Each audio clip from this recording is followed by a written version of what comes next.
पापमोचनी एकादशी व्रत कथा। धार्मिक मान्यता के अनुसार पुरातन काल में चैत्ररथ नामक एक बहुत सुंदर वन था।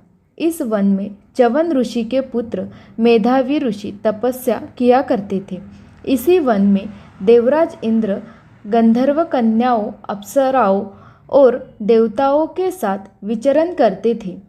मेधावी ऋषि शिव भक्त थे, लेकिन अप्सराएं शिवद्रोही कामदेव की अनुचरी थी।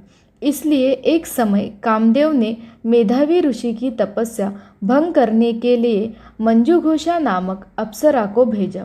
उसने अपने नृत्य, गायन और सौंदर्य से मेधावी मुनि का ध्यान भंग कर दिया और मुनि मेधावी मंजुघोषा अप्सरा पर मोहित हो गए। इसके बाद अनेक वर्षों तक मुनि ने मंजुघोषा के साथ विलास में समय व्यतीत किया। बहुत समय बीत जाने के पश्चात मंजुघोषा ने वापस जाने के लिए अनुमति मांगी। तब मेधावी ऋषि को अपनी भूल और तपस्या भंग होने का आत्मज्ञान हुआ। जब ऋषि को ज्ञात हुआ कि मंजुघोषा ने किस प्रकार से उनकी तपस्या को भंग किया है, तो क्रोधित होकर उन्होंने मंजुघोषा को पिशाचिनी होने का श्राप दे दिया। इसके बाद अप्सरा ऋषि के पैरों में गिर पड़ी और श्राप से मुक्ति का उपाय पूछा।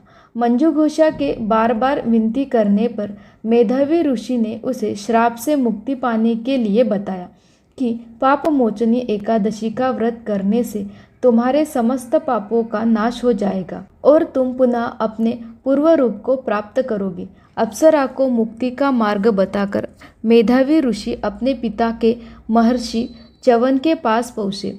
श्राप की बात सुनकर च्यवन ऋषि ने कहा कि हे पुत्र, यह तुमने अच्छा नहीं किया।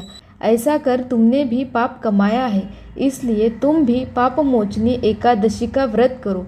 इस प्रकार पापमोचनी एकादशी का व्रत करके अप्सरा मंजुघोषा को श्राप से मुक्ति मिल गई और मेधावी ऋषि के भी सभी पापों से मुक्ति प्राप्त हो गई।